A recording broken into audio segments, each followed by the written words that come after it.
i-level up pa natin ang kulitan dahil ang mga tiktropa nating Marites may nasugod na namang isyo Ano yan? online. Kumapit kayo dahil... Heto na nga!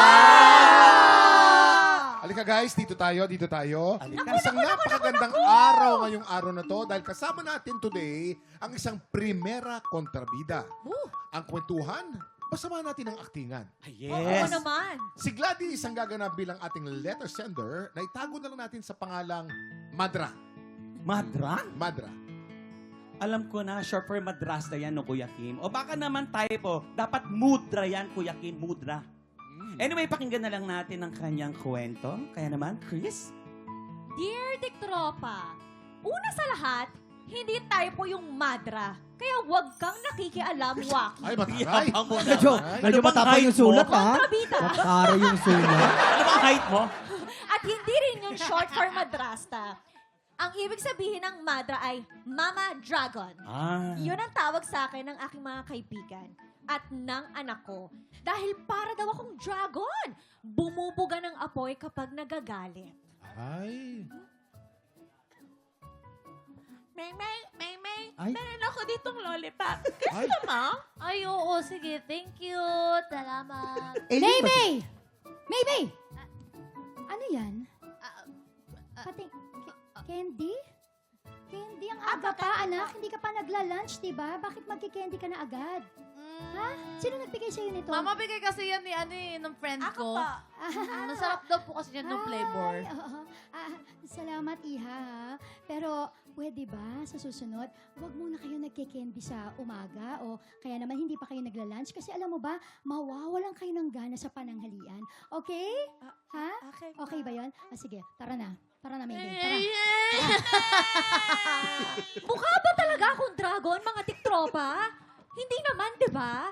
Just like any mother, I only want what is best for my daughter. Gusto ko lang naman siyang gabayan at bantayan, lalo na nung lumalaki na siya. Maymay, uwi ka na ba agad? Gusto mo mag-poblamuro tayo yung tugs. Nako, friend. Hindi ako nakapampoblang outfit ngayon eh. Ano ka ba, Maymay? Kailangan mo lang ng red lipstick. Yung nga. Pak na yan! Eto, gamitin Okay na mo. yan. Ganun ba yun? O sige. Yes. Sige. Maymay! Maymay! Sandali Mama mo. lang. Maymay? Ano yan? Ang Lipstick. pula. Napakapula ng lipstick na to.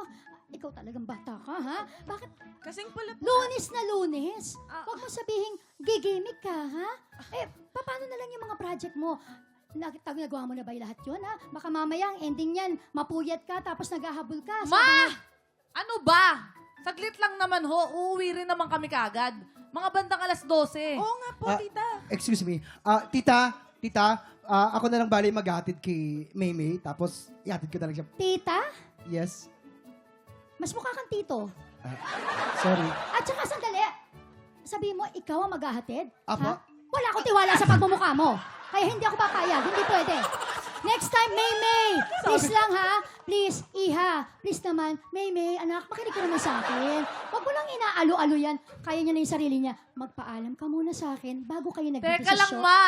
Ma, 20 anyos na ako. 21 years old na ho ako. Ano ba talaga? 20 ba o 21? Nagbago na kaka-birthday ko lang. 21 years old na ho ako, ma.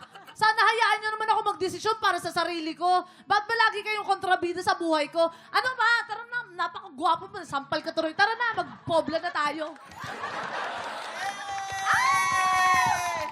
Ouch! Sumuhu! Na-hurt ako doon, ha? Kontrabida pala ako. At ito na nga, mga tiktropa. Hanggang ngayon, nagtatampo pa rin sa akin ang anak ko. Pero ganun ba talaga? May expiration date ba dapat ang pakikialam ng mga nanay? Pag lagpas 18 na sila, bawal na ba akong makialam? Ano sa tingin ninyo? Nagmamahal, Mama Dragon.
TikTropa, pinanood mo hanggang sa dulo itong video na to? Very good ka! For more happy time, watch more TikTok Clock videos on our official social media pages and subscribe to GMA Network official YouTube channel.